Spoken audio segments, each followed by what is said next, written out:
guys, Kyle here for another edition of Woodshed Wednesday. Thank you so much for stopping by. Today we're at the kit and we're talking about a way you can apply that 3-3-2 subdivision on the drum set. So there's obviously going to be a lot of different variations, and we're actually going to go over some of those over the next couple weeks. But today we're keeping it simple as a good place to start, and we're going to work on splitting it up between the hands and the foot.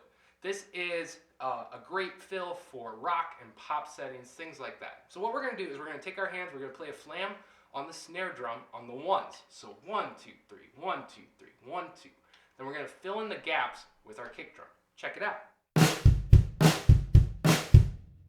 Pretty cool. A way you can vary that is you can double the length of it. So you have 4 groups of 3, 2 groups of 2, whether you're playing in 16th notes or across 2 measures. This is a cool way to use it.